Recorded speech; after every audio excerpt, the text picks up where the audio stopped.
Okay, we will call the meeting to order for October the 27th. It's 3 p.m. and we'll begin with Councillor Wing, please reading the Land Acknowledgement. Thank you, Mayor Barkley. The town of Innisfail acknowledges that we are meeting on Treaty 7 territory, the ancestral and traditional territory of the Blackfoot Confederacy, Kainai, Piikani, and Siksika, as well as the Tsuut'ina First Nation and Stoney Nakoda First Nation. We acknowledge that this territory is home to the Métis Nation of Alberta, Region 3, within the historical Northwest Métis homeland. We acknowledge the many First Nations, Métis, and Inuit who have lived in and cared for these lands for generations. We are grateful for the traditional knowledge keepers and elders who are still with us today and those who have gone before us. We make this acknowledgement as an act of reconciliation and gratitude to those whose territory we reside on. Okay, thank you, Councillor Wing. Okay, next will be our swearing-in ceremony. First of all, a warm welcome to everybody who has come today, friends and family who are here to watch Council being sworn in. So I'm going to begin with me being sworn in by our CEO, Todd Becker, and after that I will swear in the rest of Council.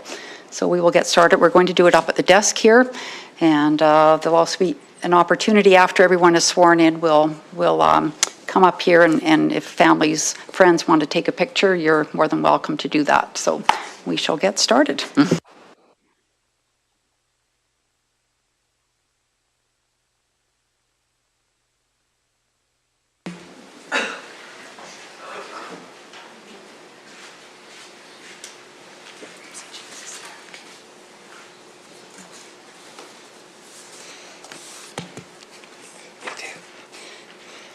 I, Jean Barkley, do swear that I will diligently, faithfully, and to the best of my ability execute, according to the law, the office of Mayor for the town of Innisfail, so help me God.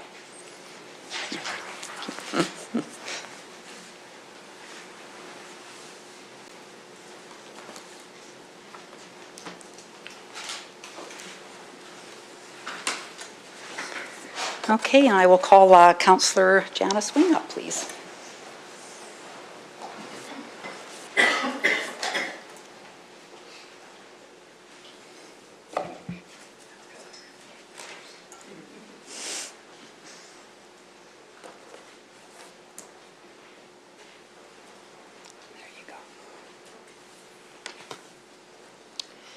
I, Janice Wing, do swear that I will diligently, faithfully, and to the best of my ability execute according to law the office of Councillor for the town of Innisfail, so help me God.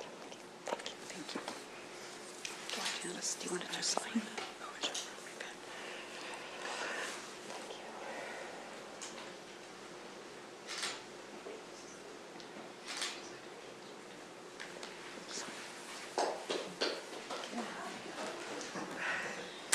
And I'll invite Chris to come up, please.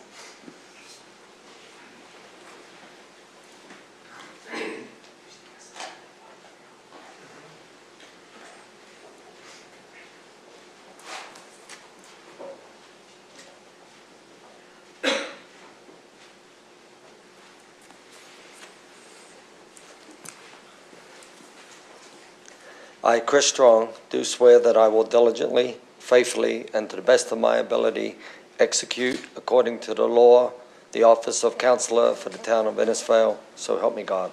Thank you, Chris. Okay, I'll just get you to sign your name there. Thank you. Okay. And next we'll invite Donnie Hill to come up, please.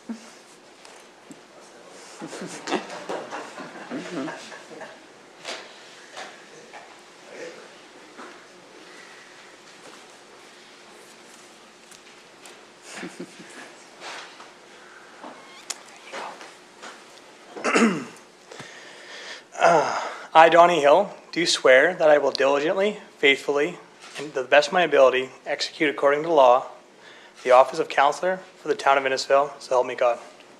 Perfect. Thank you, Donnie. There you go.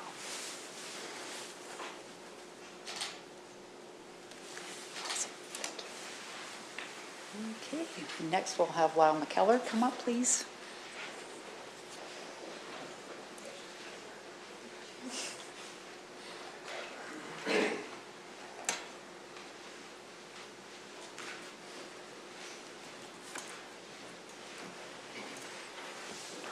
I, Lyle McKellar, do swear that I will diligently, faithfully, and to the best of my ability execute, according to the law, the office of Councillor for the town of Innisfil, so help me God. Thank you, Lyle. Just get you to sign there, please.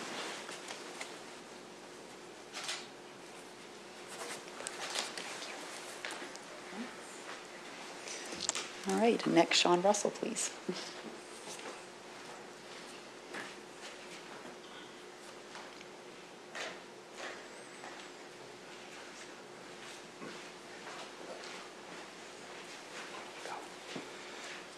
I, Sean Russell, do swear that I will diligently, faithfully, and to the best of my ability execute according to law the office of Councillor for the town of Innisfil, so help me God. Okay, thank you, Sean. Just get you to sign, please.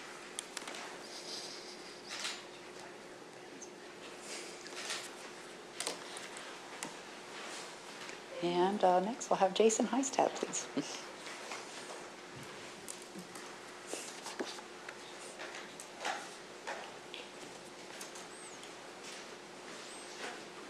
Please, yes. Go for it.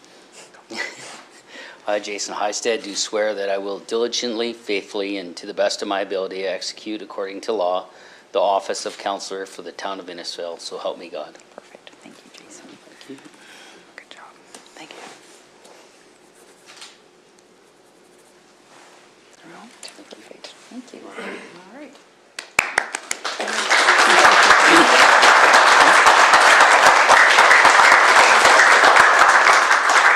We'll just have everybody come up and we'll do a quick photo here and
okay, so welcome, new council. It's great to have everybody here. Looking forward to the next 4 years working together. We're going to move into the agenda now. If anybody just came here for the swearing in, would like to leave, please feel free to do that now. We'll give you a few minutes to exit the room before we get started. And you're more than welcome to stay for the whole meeting. It's up to you.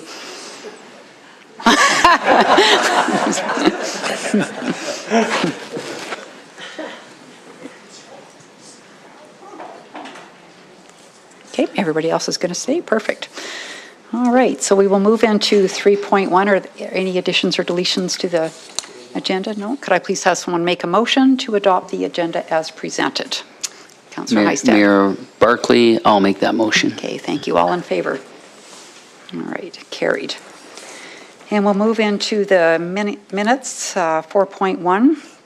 Minutes from October 14th. When someone's ready, please make a motion to adopt those as presented. Councillor Wing. Yes, Mayor Barkley, as I was in attendance at that meeting, I will move that we accept and adopt the minutes of October 14th, 2025. All right, thank you. All in favor? All right, carried. Okay, and now we'll move into our business for the day. So we'll begin with 5.1 with CO Becker and the Council Procedure Bylaw. Thanks, Mayor Barkley. Council's first official business is the review of Council's procedure bylaw. The procedure bylaw is basically your playbook on how Council's business is conducted in the chambers, as well as participating committees. Due to the significance of the procedure bylaw, it's my intention to go basically line by line, seeking Council's questions for clarity. So please interrupt me as we move through. But for this one, I thought it'd be very appropriate for Council to really have a get solid understanding of what the procedure bylaw is, and again, take your questions as we move forward. As the report states, the application of Council's role, according to the bylaw, is meeting conduct, decision-making, authorities and abilities, promotion of public transparency, the agenda management, which is made up of your agenda today, council reports on how that looks and what it looks like. We can get into some procedure associated with council reports too. Public hearing process, which is mandated through the Municipal Government Act. Electronic participation of council members and those on committees, as well as what makes up quorum, but also the committees itself. So going right into the bylaw. Council, this bylaw was updated in 2024, I believe it was April 2024. So on occasion, the bylaw is adjusted based on changes to the Municipal Government Act, but also as council's will to move into a review and make adjustments as required. So council can drive that ability to conduct a review. If administration see there's some things that are outdated, we would come to you and encourage you to give direction to provide a review to come back to you with those details. So as the bylaw states, there's whereas clauses at the start, followed by definitions. Again, I'll skip those areas. Moving down into the guts of the bylaw. So the inaugural meeting, which is today, your inaugural meeting, council must hold inaugural meeting right after the election, basically on those terms. And this is legislative too, through the MGA. It gives you the details of oath of office. Seating arrangements are decided by the mayor.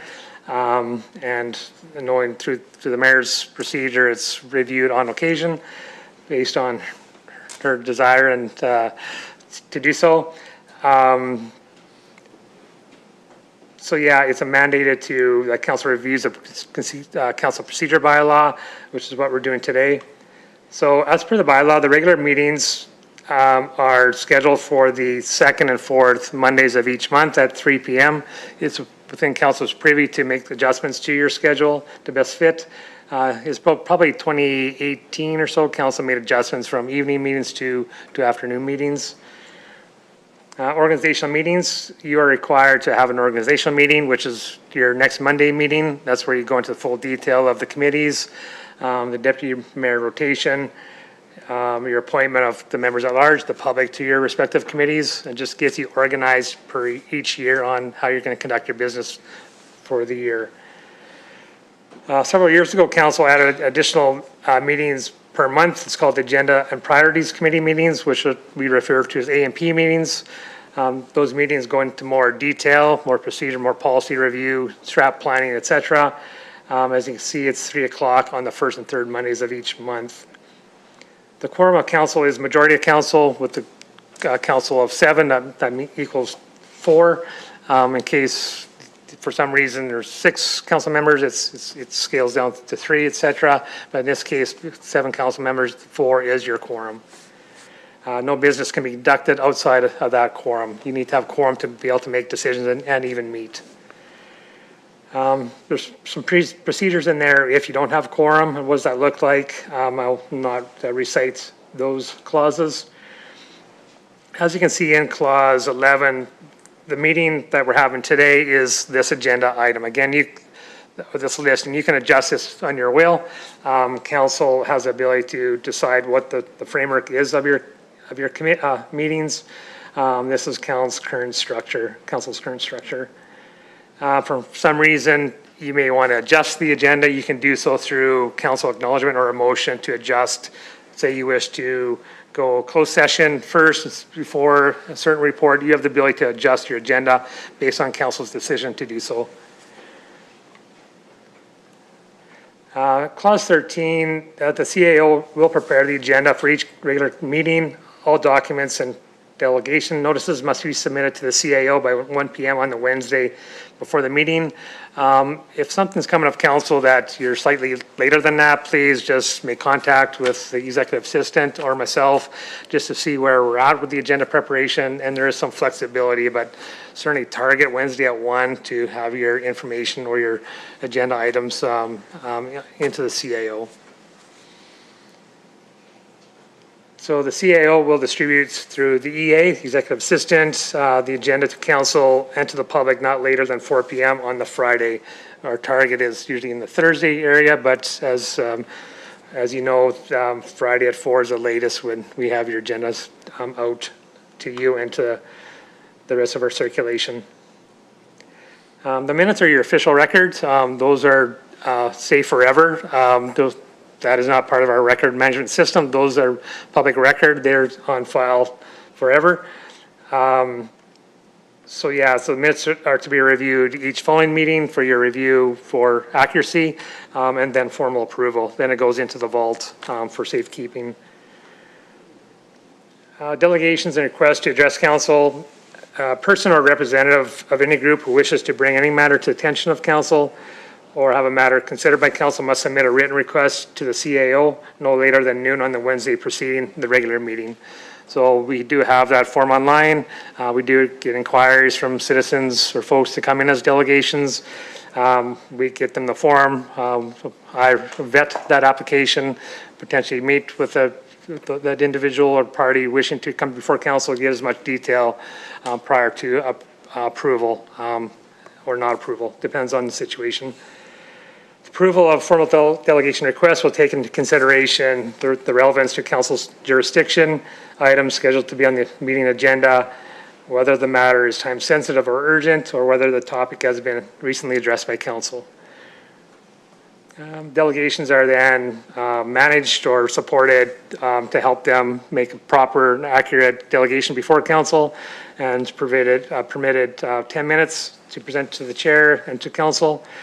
Council then can seek clarification from the delegate, and then see where council goes with that engagement.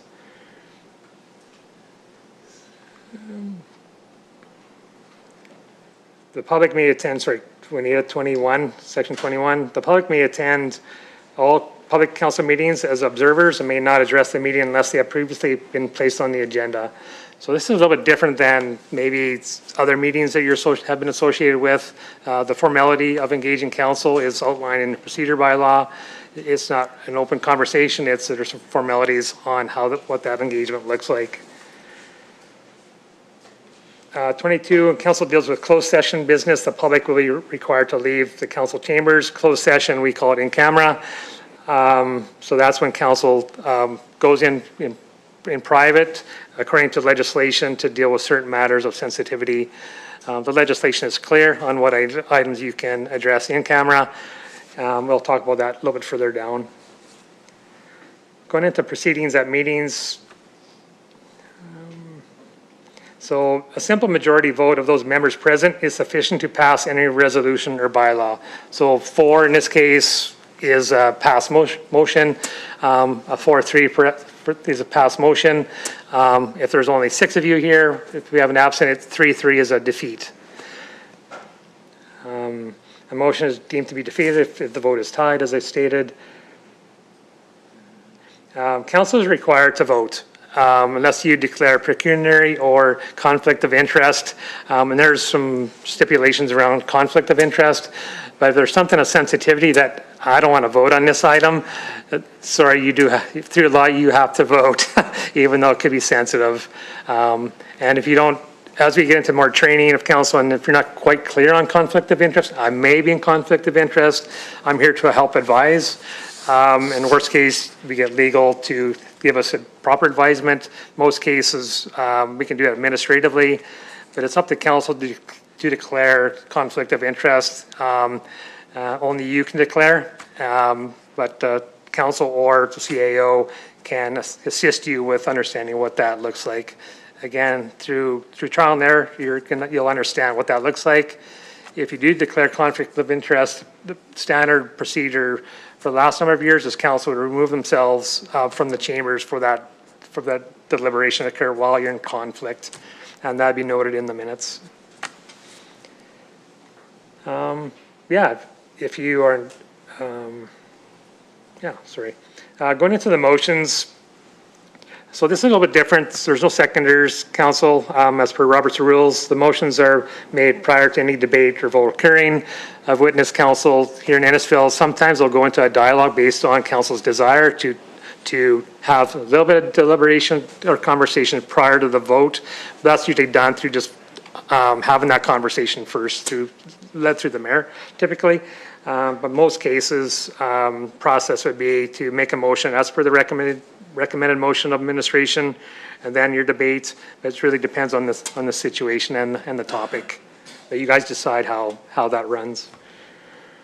A recommendation in a report is not a motion, so administration conducts full detail research, applies their best professional knowledge to the reports, but it's only a recommended motion, so council can move to accept and approve the recommended motion, or you could table it, which we'll go into, or you can defeat it. But it's up to you. So what we recommend may not be something that you see through your lens as elected officials, but that's up to you to determine if it's fitting council's desire to advance into that decision. As 29 states, and I'll repeat, any council member may request or question or motion under discussion or any other portion thereof to be read at any time during debate. So you may ask for administration. So if you're introducing a new motion, you may ask, can I have that motion read, please? So you understand what that motion reads before you move to voting on it.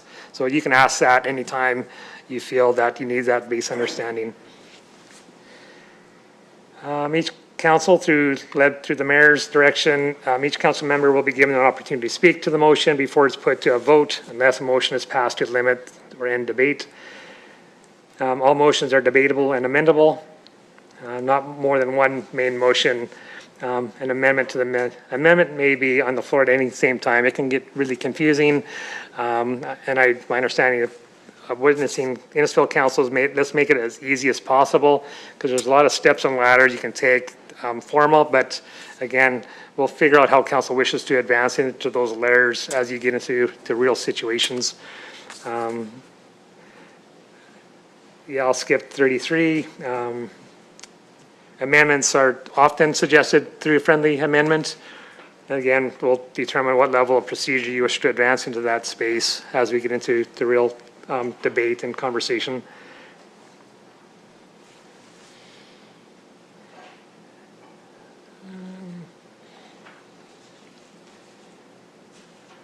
I'm just going to skip by, if the council's okay, past 39.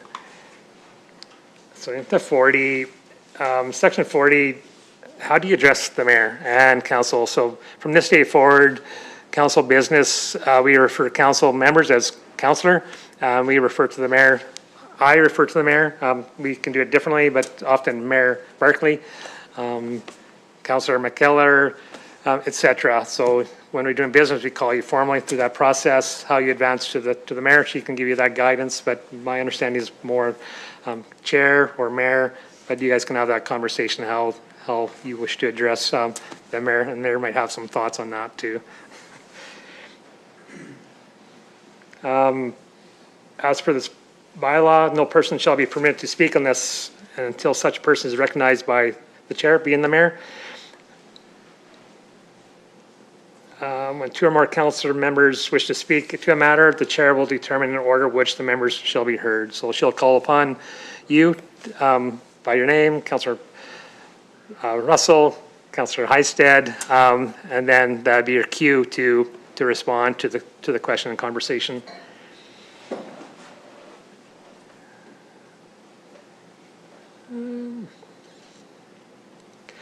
So 45, it's really the chair or any member of council. If a member of council wishes or needs to leave the room for any certain reason, it's recorded in the minutes. It'll be up to the chair, to the mayor to determine based on the nature of the conversation if it should be a break. to allow for all council to participate, but often councillors need to either grab water, use facilities, et cetera, and that is allowed. But certainly it's up to you to determine how you address that when that occurs, but we do address that within your minutes. 46, council meetings shall adjourn no later than 6 p.m. unless a resolution is made to extend past 6. That happens on occasion.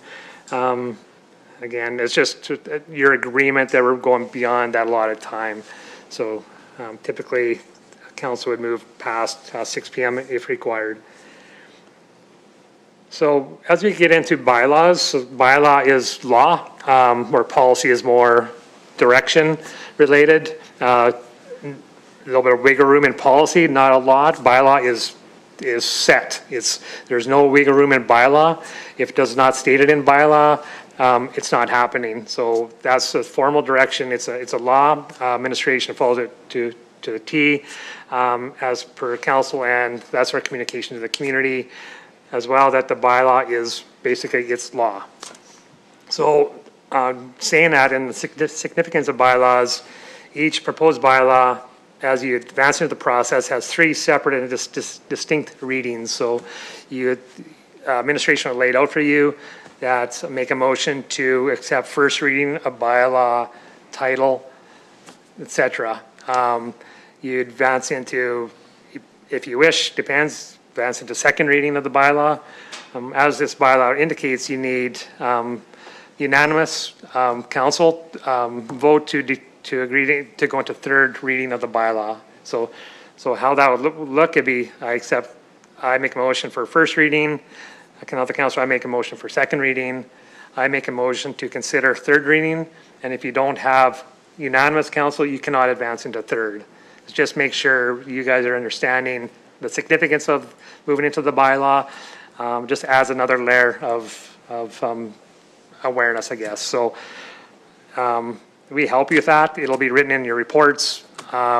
And sometimes council wishes to do that. Sometimes you're mandated through the MGA. You cannot do all 3 readings in one sitting. But we assist, and we'll get to that as we have real life experience.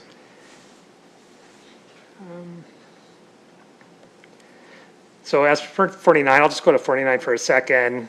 So council may debate the substance of a bylaw after first reading. So after first reading, so you can debate it, and there can be some adjustments to first reading of the bylaw, but as you go into second reading, you're not changing that bylaw. You have to start over, basically. So if you have a first reading, say it's a community standards bylaw, and during the meeting, you want to make significant adjustments to what administration is presenting to you, you can do that at that place. But if you approve first reading, and then we come back to you, and you make second reading, you cannot make major adjustments or the intent of that bylaw in your sitting. We'd have to go back to first reading. We can make grammar and certain level adjustments to second reading, but hardly any. But it's just a formal process. But there is amendments you can make to after first reading.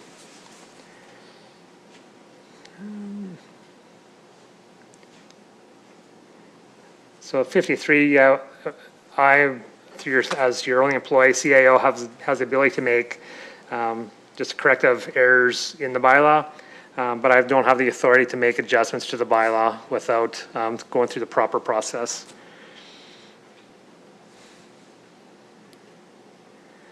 Public hearings, you'll probably get some of these in the near future. Public hearing on any proposed bylaw resolution must be held before second reading of the bylaw. So usually it's through Director Jenkins and her team. It's often through development or a change to a statutory document where you can make a motion and you set the public hearing date.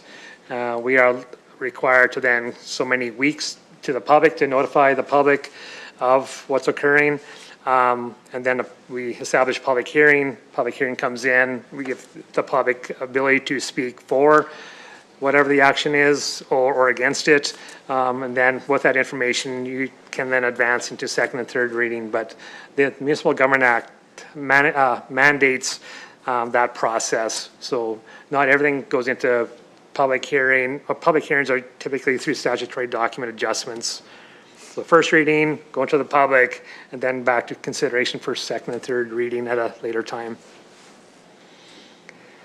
Process for public hearings is outlined in 56 and on. I won't go too far into this process. This will be real life experience through the mayor. 62, there's a process to open up the public hearing and then adjourning the public hearing after that business is conducted. It's really important for number 66 that council members need to be at the public hearing to be able to go into second and third reading. So if you miss the public hearing, you're not eligible to vote for the second and third reading. Council reports, which is fairly new. Council used to do verbal reports. Now there's more of an effort by council to have written reports. I believe by that Wednesday, we need at 1 o'clock-ish, somewhere in there. We're here to help you. So yeah, see, council can talk about this one maybe, just on expectation on reports. I must say, from an administrative perspective, the more detail you can provide us on your committees helps us understand what's going on. If I had any advice of council, that might be one area to pump up a little bit, is a little bit more detail from the committees to share with all the council, but all to administration and to public on what the details are of some of those committee meetings. So what we do with committees is we connect with those managing the committee. If it's internal, it's the manager will provide the minutes to Juanita, the EA. We submit them in your correspondence for review. If it's an external committee, we'll seek those minutes if we can, get them in your correspondence. But that's a perfect time, either through your council reports or through the minutes, that you can speak to certain items or what the business is of that respective committee. 71 reports should be concise and focus on key updates or issues, provide relevant supporting documentation if required, and align with council's strategic priorities in town's jurisdiction. So on one hand, council, I'm saying it'd be good to have some detail, but on the same time, as over details also can be a burden. But again, it's up to council to determine what that expectation is you have of each other. So I'd advise not to spend hours and hours to build out reports, but I don't want to dwindle in your business either. But that'd be my friendly advice to you, council: some information, detail that you can speak to, but not spending hours and hours to outline what you've done the week prior. I'm here to assist as per 72. Notices of motions, this is, we've tried this a bit, we being my support, administration support to council. We have not really hit this one really well, and certainly take that responsibility on guiding council when would be a good time to have a notice of motion. We want to make sure council has the ability to add items to the agenda. And I think there's a kind of a gray area I can help you manage. And one is, if you want an operational update on an item, that's an easy ask through me that you may want on the agenda to have a further dialogue with council. But if you want to have a priority, say, for example, maybe let's entertain another dog park in the community, that'd be a notice of motion where you would be required to fill out a form that we have to give detail that we would include into council's agenda, that Councillor Heistad is bringing, but I'm going to bring in a notice of motion that let's have administration explore a potential location for a second dog park. So that, to me, administratively, that would be a good notice of motion. That way he's given notice to council, say, I'm going to come to you next meeting with a motion that we direct administration. It gives you a heads up as council that this is what he's thinking, this is what where he wants to go. Gives you time to absorb what that is and be prepared for deliberation instead of just pushing administration into that action. You're having a good solid debate that, should we even explore this right now? Is this a priority or not? But it's up to you to determine. But it's written in a form, you can see it, you can absorb it and research it and be prepared for a good solid deliberation at that following meeting. So again, I think that's one area I can help council a little bit better on, is to formulate the notices of motions. Conduct in council meetings, members of the public during a meeting will maintain order and quiet, not interrupt the speech or action of council or another person addressing the council. So usually it's, that'd be to the mayor, that would set that tone on the conduct of the public in the gallery. Obviously, council has the ability to call a motion or a point of privilege, it's called. The council members can speak up to focus on the mayor to create a point of order, but in this case, it's called point of privilege. The chair may order a member of the public who creates a disturbance or acts improperly at a meeting to be expelled from the remainder of the meeting. No council member shall speak disrespectfully of any person, use offensive or disrespectful language when speaking about any member of administration. Should we put emphasis on this? I'm just kidding. Joke. Again, just a proper tone with speaking about members of administration or council as a whole. No council member shall speak except upon a question in debate, carry on a private conversation. Council should not engage in the use of social media during a meeting, nor reflect upon any vote of the council except for the purpose of moving that such a vote to be reconsidered or repealed, or leave their seat or make any noise or disturbance while a vote is being taken or the result declared. And finally, resist this bylaw or disobey the decision of the chair or the council on any question of privilege or point of order or upon the interpretation of this bylaw. So although council right now does not have any formal code of conduct, we're hearing that the province of the government is formulating a more standard code of conduct. This really is your base code of conduct. And you can, through your conversation amongst yourselves, you can certainly outline your expectations to add additional if you feel that's necessary. Electronic recording devices will be allowed in council meetings and committee meetings unless specifically disallowed by the chair. All electronic recording devices must remain in the public or gallery viewing area unless specifically allowed to approach the council table by the chair. Mobile phones and other devices, whether in the gallery or in the council table, must be in silent mode while a meeting is being conducted. I did mention closed sessions are in camera. It's associated with the Municipal Government Act, and there's a new, this bylaw will need to be adjusted to reflect the new legislation associated with privacy. The Freedom of Information Privacy Act is gone, but it's been replaced with new legislation.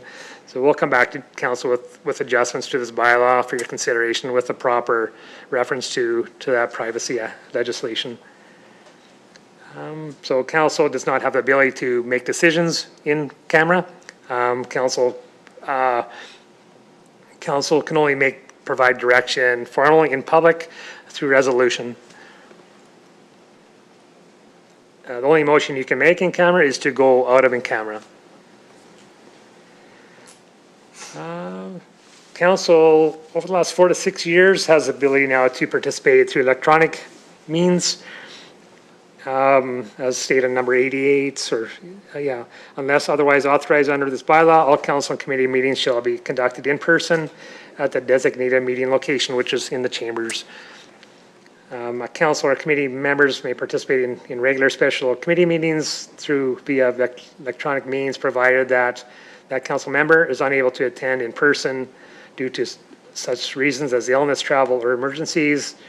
The request is submitted to the CAO in advance. So we assist you to get on Zoom or Teams, whatever the platform is, but we do need advance notice to make sure we are prepared to accommodate that. There's sometimes we do have technical situations where you're bumped off, and we do the best we can to assist you to get back on. The worst case scenario is you're off and you cannot get back in, and we'd record that in the minutes, but it's happened. Just know that there's sometimes we're not able to accommodate that, but mostly we can.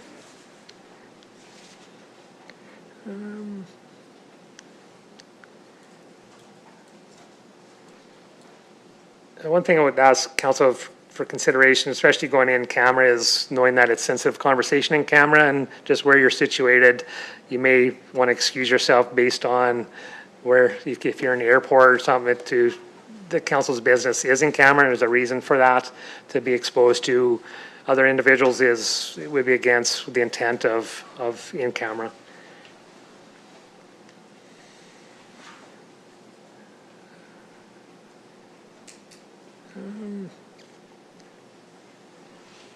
I'll go down to 99, Anita. Council established committees. So today on your agenda, you're going to see, administration is going to introduce the list of current committees. Next Monday at your organizational meeting, that's when you're going to formalize your appointments. So people have submitted applications to wanting to sit on your council committees. So next week is when you go into more formal review of those applications, and you come out with motions to appoint those individuals you find best fitting, fits your vision and mandate. Council has the ability to add or delete committees based on you and your decisions. The committees, standing committees, are made through terms of reference through bylaw. So as we move more into your committees, you're going to have more the guts of your committees and more detail what those mandates are.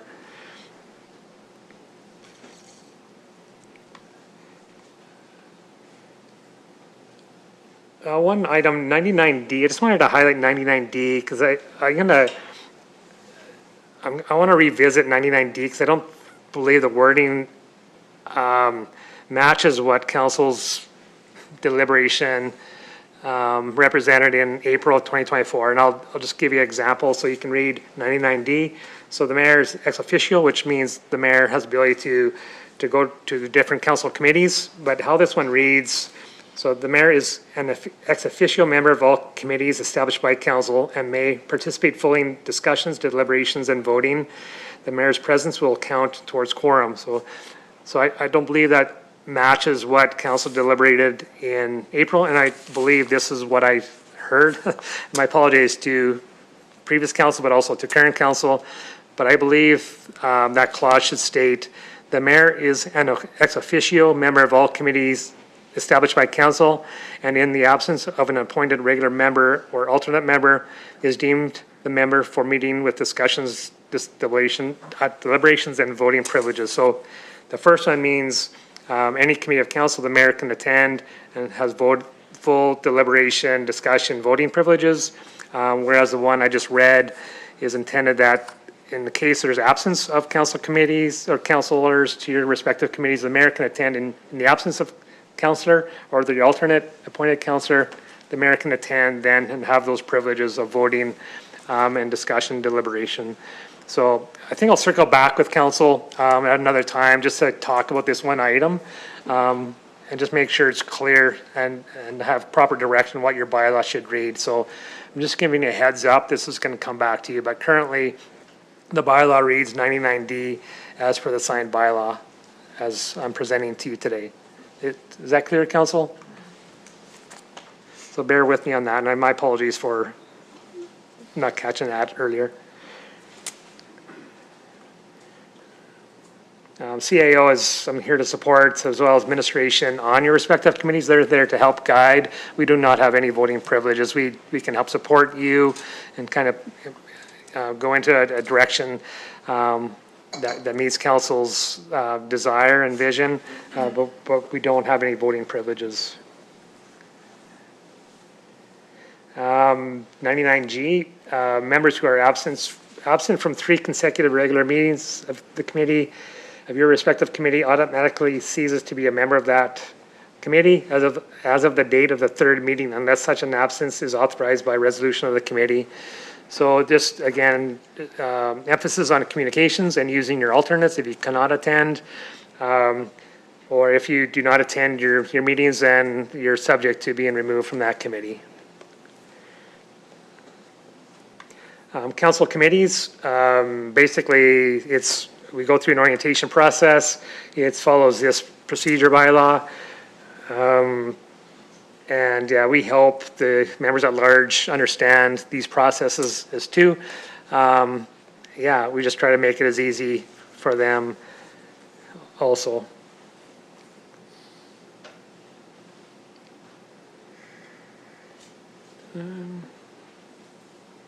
I think that's it. Council, I'll stop there. That's the bylaw. Thanks for your patience. If there's any questions or concerns. All right. Thank you, CEO Becker. One agenda item was enough. Does any council member have any questions for CEO Becker, Councillor Wing? Thank you, Mayor Barkley. Just a matter, I think, of just clarification for council, because it's something that's done differently in just about every place you ever go.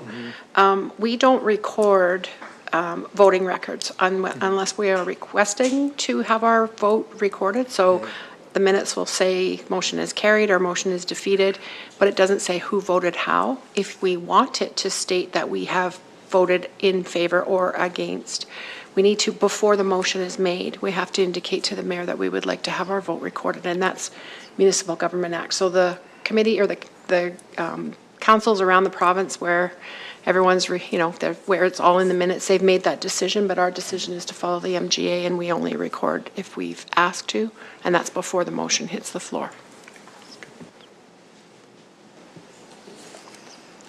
Okay, and just to add a little bit to some of the procedure, CEO Becker, he spoke about, bylaws and when to make motions, and probably what you'll see me do from time to time is, not on every item, but certainly some of the items, I will probably go around the table and ask if anybody has any questions about the report that's been delivered to council.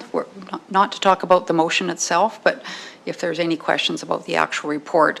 And if there's none, or if there's some questions, and administration can fill those in. But then from there, I would ask for someone to make the recommended motion, and then we would open it up for debate and go from person to person, whether you're for or against, and the reason why. And I would certainly say, even if somebody else has already said what maybe you were going to say it anyways, because I think it's important that you have a voice, and maybe even more so if you're finding you're not in agreement with something, and maybe your colleagues are, say why you're not, and that's fine. And what we want to always encourage, of course, is robust discussion and having really good conversation around motions and making sure that we get the decision right, because when you're voting against something, it may be something that nobody else has even thought of, and you speak up, and then the rest of us are going, oh, I never thought of that, and opens up even more dialogue. So please make sure you feel free and comfortable to participate in all the discussions, and I appreciate it when everybody does that, for sure. So, anything else? If not, I'll have a motion that council accepts this report as information, please. Councillor Hill. Yes, Mayor Barkley, I would make that motion. All right, thank you. Any further questions or anything? All in favor? Okay, carried. Okay, we'll move into 5.2, the CAO bylaw with CEO Becker. Thanks, Mayor Barkley. So as the report indicates, I did attach the final CAO report to previous council dated October 14th, just to give a little bit more context of how things ended off with previous council. I'll take any questions to that report, also to the report before you. Again, my report's there for your consideration. If there's any questions too, I'd be happy to answer your questions. Anybody have any questions about the CEO report? Okay, if not, we'll just have someone please make a motion that we accept the report. Councillor Strong. Mayor Barkley, I move that council approves the Chief Administrative Officer report dated October 27, 2025 as information. Great, thank you. All in favor? Okay, carried. And we'll move into 5.4, extend deadline for mandatory council training. Thanks, Mayor Barkley. So right before the election of October 20th, administration received the attached bulletin outlining, providing clarity of the expectations of council on their training and what you can do. Well, you could do nothing before your oath of office. So basically you're saying you need to have oath of office before you do anything. So that's what we conducted with you today, council. So you're good there. So now that leads into your formal training That's occurring tomorrow. Council is going to achieve the Municipal Government Act to receive training in the areas of roles of municipalities in Alberta, the municipal organization and functions, roles and responsibilities of councillors and council as a whole, and the role of the CAO and administration staff. So tomorrow, you're going to formalize the requirement of the MGA tomorrow. As we just learned, right before the election, there's a second part of training that you are required through mandatory training. We are unable to achieve that training for you prior to your first meeting of council, which is today. What the legislation states that council needs to make a motion to extend up to 90 days to be able to achieve that training. Administration, so just to give a little bit of detail on that secondary training, that would involve going over your key municipal plans and policies, the financial and budgetary administration, public participation policy, and the other topics pre-described by regulation. So again, we cannot cover that today, but we will cover that over the next several weeks, well within your 90 days. But to formalize that process, asking council to consider the recommended motion according to the MGA. So the motion there is for your consideration, please. Okay, thank you, CEO Becker. Could I please have someone make the recommended motion? Mayor Barkley, Yep. I'll make the motion that council, in accordance with section 201.12 of the Municipal Government Act, extend the deadline for completion of the second portion of mandatory council orientation training to a date no later than January 25th, 2026. All right, thank you, Councillor Russell. Any questions from anybody on this? Pretty straightforward. All in favor? Okay, carried. Okay, and now we'll move into 5.5 and the board committee overview. Thanks, Mayor Barkley. So this is just an introduction of council's current committees. As the report states, that council will receive or have received a committee preference sheet for your review. So going through the list in a little bit more detail of each committee to just go through and provide where you'd like to land to be reviewed next Monday at the organizational meeting, to be submitted to Executive Assistant Juanita by noon on Wednesday. I know that leaves it tight for you, council, but do the best it can to fill out your priorities. The procedure from there is then administratively we'll pull everything in a nice tight format for Mayor to consider, just to help to expedite the process next Monday on allocating the proper management of your committees. As you know, some committees are higher demand than others, whereas some meet very seldom. So there's a lot of balance based on the interest of council, but also the time availability of council, and then just the rotation of those meetings. So there's a lot to it. So I'll just stop there, Mayor Barkley, if there's any questions to this report. Sure, and by all means, please don't hesitate to reach out to CEO Becker or even myself, Juanita, if you need any more information about specific committees, or even Councillor Wing, Heistad. They've been on council for a term now and would have more insight into that. So they are different times of day, and I know that will affect some people as well. So just want to make sure that things fit your interest and time management. So anybody have any questions about the committees? Be able to get that back in by noon on Wednesday. Councillor Russell. So Mayor Barkley, are we receiving a separate email to fill out a form, or do we use the one that's in our package? I can send you one, and I have paper here as well, if that's easier. Okay, thank you. Okay, if there's no questions, we'll just have somebody please make a motion that we accept this report. Mayor Barkley, I'll make the motion that council receive this report as information. All right, thank you. All in favor? Okay, carried. And then we'll move into council. I'm sorry. Sorry, Mayor Barkley, one item on the agenda, we kind of bypassed the CAO bylaw. Okay, I announced it, and then you kind of skipped into your report, so I thought maybe you combined it or sorry. something. So okay, let's go back to that then. Okay, sorry about that. No, it's okay. Sorry, Council. So just the CAO report again. CAO is considered your only employee. And we'll go through those details. You're going to hear about that tomorrow. But what does that mean? But this is basically a glorified job description of your expectations of the CAO. Again, I'm not going to go line by line, but it will come back to this as we get into more dialogue between the CAO and council. It just states how does this all work, your appointment of the CAO, and then how does that work then with the rest of the administration onto budget. So basically your employees, the CAO, through budget, you're providing me the resources to provide the services that you and the public expects. You have the ability to adjust services through budget and other conversation. Yeah, it just kind of outlines how it all fits together. And again, I won't belabor and go line by line, but it is a relevant document for council to review, just to understand the role of council versus the role of the CAO and administration. My team, the directors represent me when they speak to you. They're basically representing the CAO, but they deliberate to you directly through my guidance through the reporting process.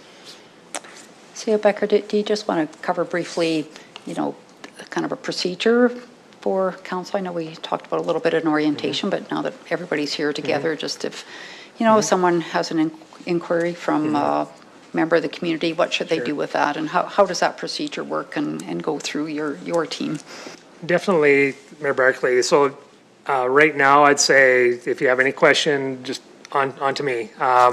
We do have some procedure and policy regarding RFI, request for information. Often it's a request for service. So, or you may have a public complaint that comes to you. The most expedient way depends on the situation, for a citizen to get a response is to go through the town office. But again, it all depends on what the situation is. If it's a request for service, the front office is the best. It gets filtered through a system that has been adopted by the team called Q Alert.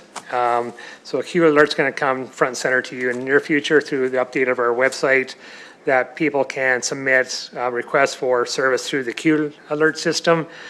But ideally, if you haven't inquired directly to you, you'd come to me. It could be through the front office. You're here to see the CAO, through an email, through a phone call, and I'd help with that process. If it's a sensitive issue, I'll do follow-up with council member, just so you understand what that closed loop looks like. If it's just a basic request for service, I'll ask you, do you need follow-up? It could be a no or yes, I expect a follow-up to understand this has been closed. If it's to do with myself and lack of effort or not doing quite what I'm doing, certainly you bring that to my attention as well. We try to serve the community as best as we can, and we do have the odd slip, but our intention is to serve the community with diligence and transparency. But the best bet is to contact me, and I would contact the appropriate director to either pull that information or to resolve that issue. But I think trial and error is the best one, but I'm your first go-to.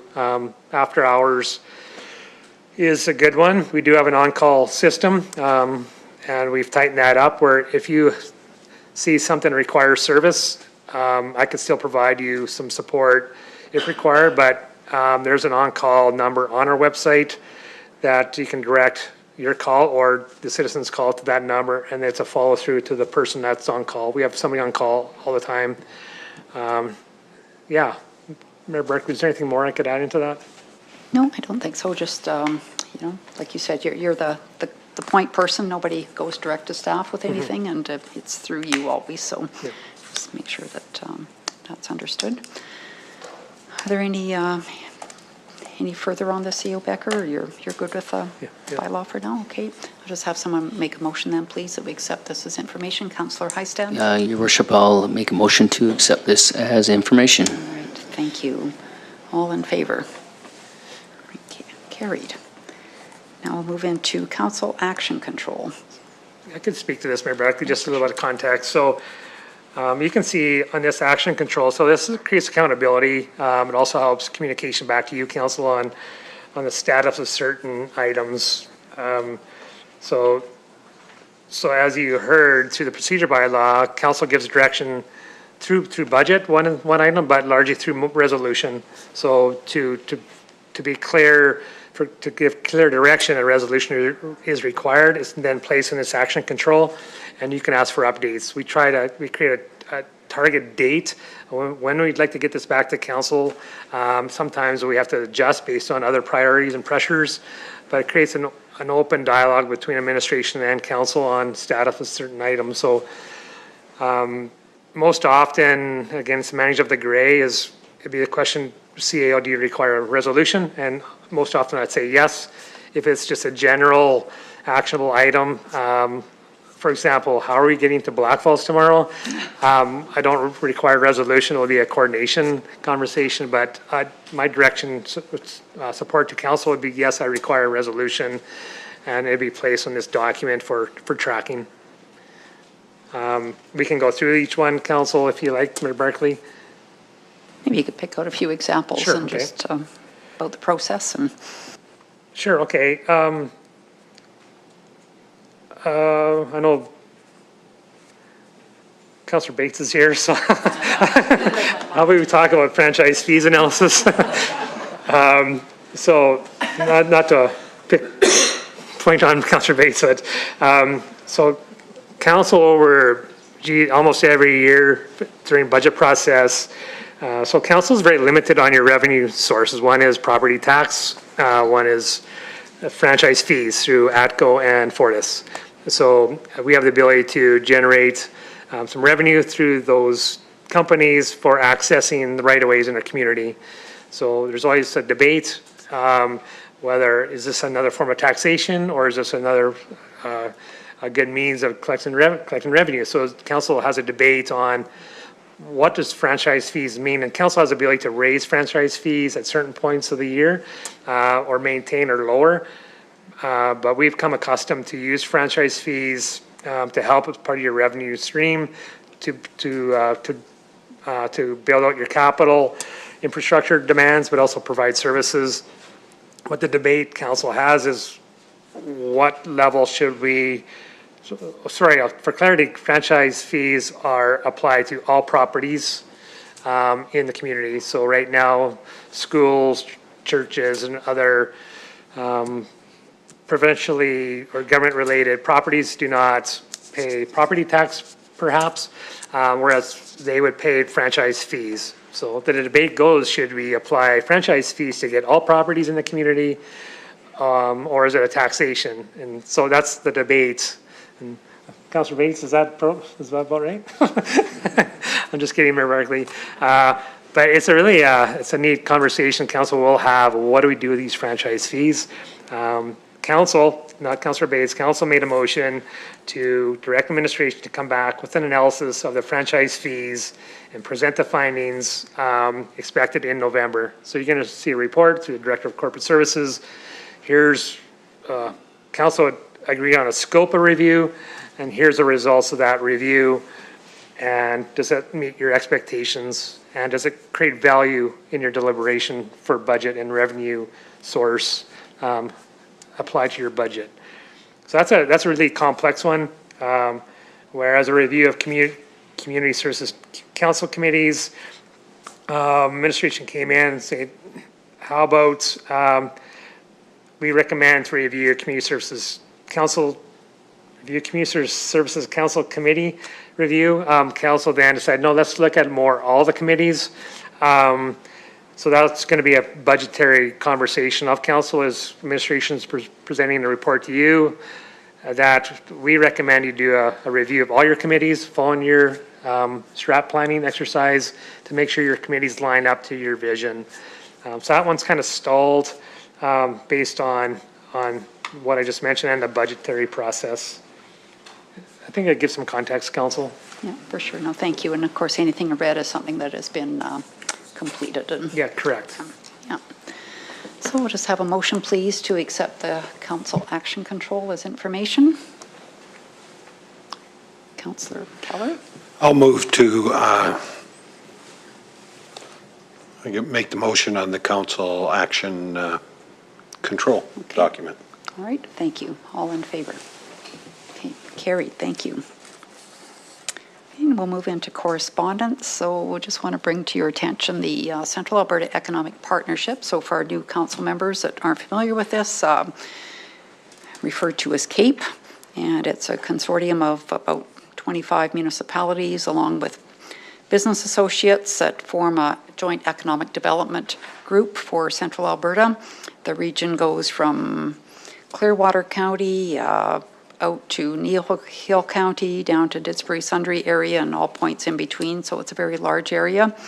Currently the chair of this group, actually, and the fall general meeting is in Rocky Mountain House. Rocky requested they host the meeting this year, so if anybody would like to attend, I would love to have council there, as many as possible, and you can speak with Juanita, and she will register us. And there's a session this time for economic development for elected officials. So our executive director of CAPE is Paul Salvatore with municipal experts, and he'll be delivering that session in Rocky Mountain House. Currently there's a project underway, and it's a update of a previous feasibility study that was done 20 plus years ago for a new economic corridor, transportation corridor west on Highway 11 through the House Pass that would connect into Golden. So it would give Alberta an opportunity to have another transportation link going west. And so we have undertaken that work. We received a grant from the Government of Alberta to do that work, and CPCS should be, I would say, complete probably by the time the fall general meeting comes along. So it's an opportunity to come and participate and be part of that discussion too.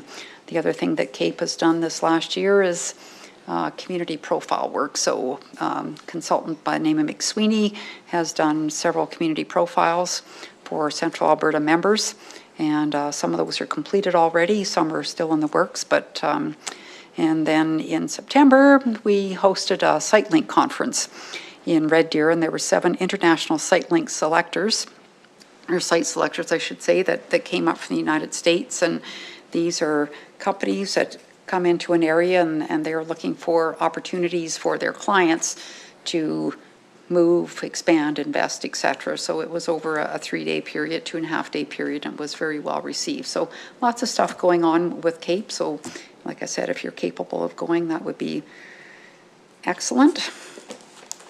And then the other correspondence is the Mountain View Regional Water Services Commission. So Councillor Bates has been our representative on that for the last 4 years, and Councillor Wing has been the alternate. So Innisfail purchases its water through Mountain View. They set the rates. Maybe at some point in time we'll be able to do a tour of the water treatment plant. It's quite interesting to see, of course, and you know, a $300 million asset that's bringing water into our community, and so you'll see this is quite a significant part of our budget discussions as well, and it's a good committee to be on, very interesting. So if there's nothing further, I would just ask for a motion that we accept correspondence as information. Councillor Wing. Mayor Barkley, I would move that council accepts correspondence as information. All right, thank you. All in favor? Carried.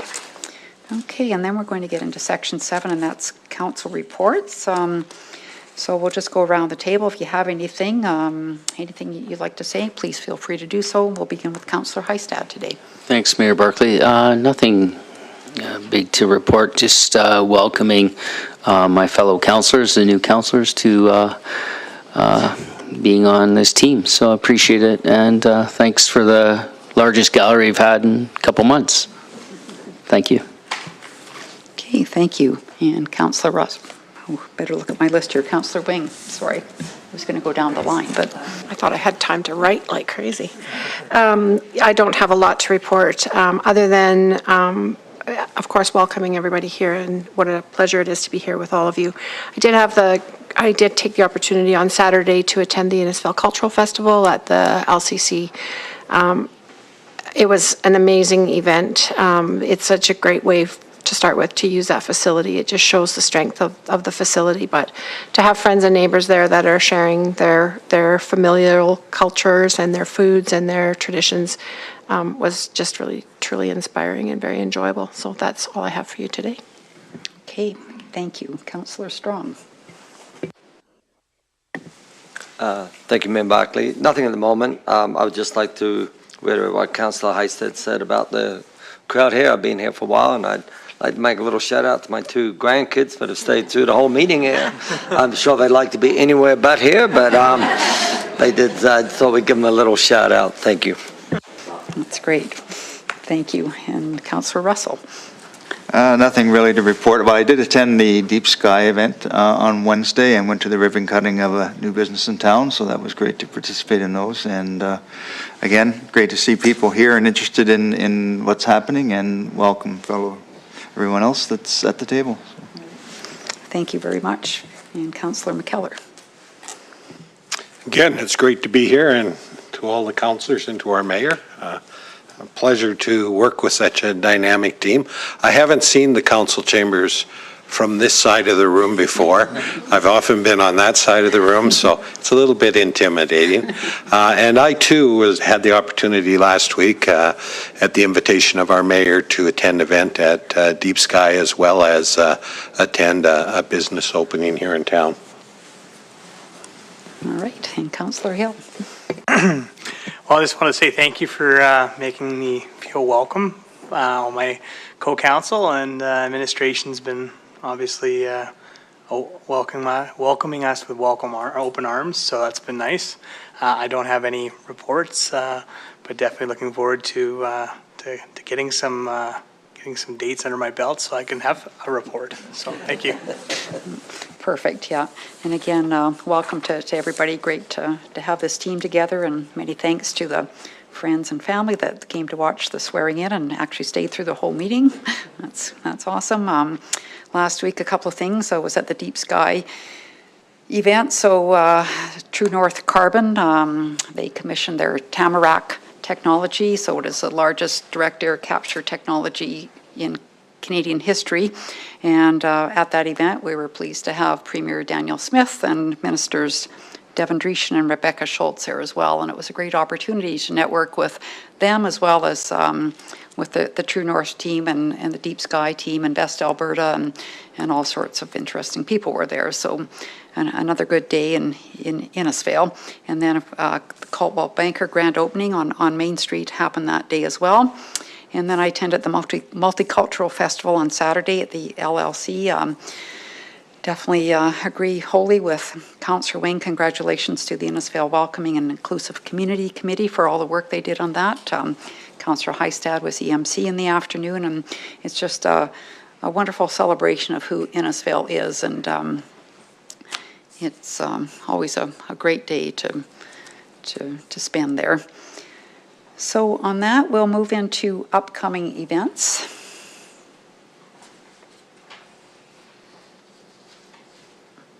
So just a few dates upcoming here, and we'll get more into that as we move forward, but I'll just have somebody make a motion, please, to accept the upcoming events as information. Councillor Russell. Mayor Barkley, I'll make that motion to accept for information the upcoming events. Thank you. All in favor? Okay, carried. And then we're going to have a motion to go in camera, please. Councillor Strong. I'll make the motion that we go to in camera. Okay, thank you. All in favor? Okay, carried.